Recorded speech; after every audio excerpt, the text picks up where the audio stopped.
தீபாவளியை முன்கூட்டியே பார்த்த மாதிரி இருந்துச்சு. இன்னைக்கு தமிழ்நாட்டுல தீபாவளி அப்படின்னு சொல்லலாம். அந்த அளவுக்கு தான் பாத்தீங்கன்னா தமிழ் சினிமாவில் இன்னைக்கு வந்து பாத்தீங்கன்னா நம்ம தலைவர் விஜய் அவர்களின் கோட் படம் வந்து ரிலீஸ். ஸோ தமிழ்நாடு மட்டும் இல்ல உலகமெங்கும் இன்னைக்கு தீபாவளி போல காட்சி அளிக்குதுன்னு சொல்லலாம். ஸோ கோட் படத்தின் முழு விவரத்தையும் நாம பாக்குறதுக்கு முன்னாடி நம்ம சேனல்ல ஃபர்ஸ்ட் டைம் நான் பாக்குறேன் சொன்னா சப்ஸ்கிரைப் பண்ணுங்க. ஏன்னா நீங்க பண்ற ஒவ்வொரு சப்ஸ்கிரைபுக்கும் ஒவ்வொரு மரக்கண்டுகள் நடப்படும் அப்படின்ற விஷயத்தை தெரிஞ்சுக்கோங்க. வாங்க இப்ப நம்ம வீடியோக்குள்ள போலாம். கோட் படம் தமிழ்நாட்டுல மட்டும் இல்லைங்க, உலக அளவுல என்ன சக்க போடுது அப்படின்ற விஷயத்த தெரிஞ்சுக்கலாம். ஏஜிஎஸ் தயாரிப்பில் வெங்கட் பிரபு சார் இயக்கத்தில் வந்து பாத்தீங்கன்னா நம்ம தலைவர் விஜய் வந்து பாத்தீங்கன்னா நடிச்ச படம் தான் கோட். இந்த படம் ஆரம்ப காலகட்டத்தில இருந்தே ஒரு மிகவும் பரபரப்பா இருந்துச்சு. சோ முக்கியமான விஷயம் என்ன பாத்தீங்கன்னா இதுல 2 வேடங்களை வந்து நம்ம தலைவர் வந்து நடிச்சு பின்னி எடுத்துட்டாரு சொல்லலாம். அதுலயும் முக்கியமான விஷயம் சொல்றது விஜய் சாரோட என்ட்ரி. ஸோ கண்டிப்பா இதை பத்தி நான் சொல்லவே மாட்டேன். கண்டிப்பா நீங்க தியேட்டர்ல போய் பாருங்க. விஜய் சாரோட என்ட்ரி வேற லெவலுங்க. இது வரைக்கும் யாருமே காண்பிக்காத ஒரு காட்சியை நம்ம வெங்கட் பிரபு வந்து காமிச்சிருக்காரு நம்ம சொல்லலாம். அந்த அளவுக்கு மெய் சிறுக்க வைக்கக்கூடிய ஓப்பனிங் தான் விஜய் சார் கொடுத்திருக்காரு. படம் ஒரு செகண்ட் கூட வந்து ஸ்லோ ஆகல அப்படின்னு சொல்லலாம். அந்த அளவுக்கு விறுவிறுப்பு மிக்கதா இந்த படம் இருக்கு. விறுவிறுப்புக்கு பஞ்சமே இல்லை அப்படின்னு சொல்லலாம். அந்த அளவுக்கு பாத்தீங்கன்னா வெங்கட் பிரபு செதுக்கி வச்சிருக்காரு மனுஷன். சோ நம்ம விஜய் சார் கூட வந்து பாத்தீங்கன்னா பிரபுதேவா சார் பிளஸ் வந்து பாத்தீங்கன்னா பிரசாந்த் சார் இவங்க எல்லாருமே வந்து பாத்தீங்கன்னா எல்லாருமே தரமா அவங்களுக்கு உண்டான எல்லா வேலையும் பக்கா பண்ணிருக்காங்க.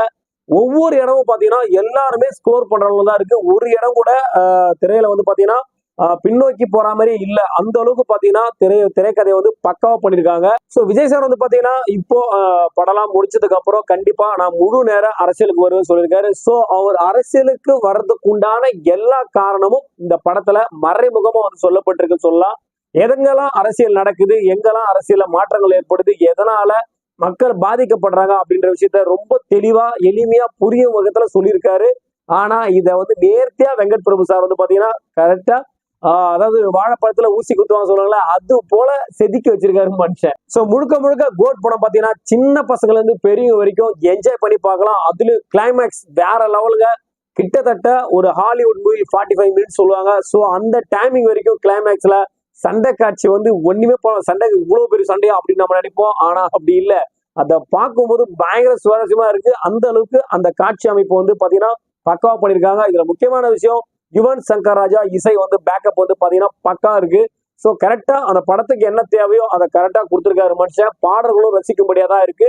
அதனால எந்த வித பிரச்சனையும் இல்லாம கோட் வந்து பக்காவா ஸ்பீடா டிராவல் பண்ணிட்டே இருக்கும். சோ கண்டிப்பா இந்த கோட் படத்துல ரொம்ப ரொம்ப முக்கியமான இன்னொரு விஷயமும் இருக்கு. அதை கண்டிப்பா நீங்க லைவா பார்க்கும்போது கண்டிப்பா பயங்கரமா ஃபீல் பண்ணணும்ன்றதுக்காகவே நான் இந்த விஷயத்த சொல்லல. அதுல முக்கியமா இன்னொரு முக்கியமான நடிகர் இந்த கோட் படத்துல இருக்காரு. அவரு வந்து பாத்தீங்கன்னா விஜய் சாருக்காக வந்திருக்காரு நம்ம சொல்லலாம். இது எந்த அளவுக்கு சாத்தியமானதுன்னு தெரியல. சோ ஆனா கண்டிப்பா வந்து பாத்தீங்கன்னா அதை நீங்க படம் பார்க்கும்போது கண்டிப்பா நான் சொல்ல போறது இல்ல. கண்டிப்பா நீங்க படம் பாருங்க. உண்மையிலேயே பயங்கர சர்ப்ரைஸ் அந்த ஒரு காட்சிக்காகவே இருக்கும். சோ அந்த ஒரு நடிகரும் வந்து பாத்தீங்கன்னா இந்த படத்துல இடம்பெற்றிருக்காரு. விஜய் சாருக்காக பேசியிருக்காரு. வேணும்னா ஒரு 2 குழு மட்டும் கொடுக்குறேன். அவரோட அடுத்த 2 படங்கள் தொடர்ச்சியா நடிச்சுக்கிட்டு இருக்காரு. 2 படங்களும் அடுத்தடுத்து வரப்போகுது அப்படின்ற தகவலும் நமக்கு வந்துகிட்டு இருக்கு. சோ இந்த படத்துல பாத்தீங்கன்னா நம்மளோட விஜய் சார் டான்ஸ் சொல்லவே தேவையில்ல. வேற லெவலு டான்ஸை பின்னி எடுத்துட்டாரு சொல்லலாம். அந்த அளவுக்கு மனுஷன் வந்து பாத்தீங்கன்னா முக்கியமான விஷயம் பாத்தீங்கன்னா இந்த படம் முழுக்க பாத்தீங்கன்னா விஜய் சார் அவருடைய உழைப்பு அந்த அளவுக்கு பகிரங்கமா தெரியற மாதிரி இருக்கு. அந்த அளவுக்கு மனுஷன் பாத்தீங்கன்னா உழைச்சிருக்காருன்னு சொல்லலாம். சோ படத்தை முழுவதுமா தாங்கி பிடிக்கிற ஒரே ஒற்றை ஆணி, ஒற்றை காலில் வந்து சிவனை தூக்கி வச்சு நின்னாங்கல்ல, அதே போல இந்த படத்தை அவர் முழுக்க தூக்கி சுமக்கிறாரு அப்படின்னு சொல்லலாம். சோ சிறப்பான படம், தரமான படம்.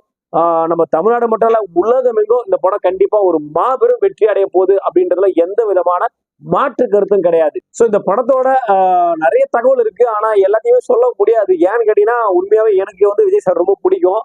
ஸோ கண்டிப்பா எல்லாத்தையும் நம்ம சொல்லிட்டோமா அதுல வந்து சுவாரஸ்யம் இருக்காது. ஸோ கண்டிப்பா வந்து பாத்தீங்கன்னா நீங்க தியேட்டர்ல போய் பாருங்க. கண்டிப்பா நீங்க இது வரைக்கும் பார்க்காத ஒரு விஜய் சாரை பார்க்க முடியும்னா அது இந்த படம் தான். அவரோட நடிப்பையும் பார்க்க முடியும்னா அது இந்த படம் தான்.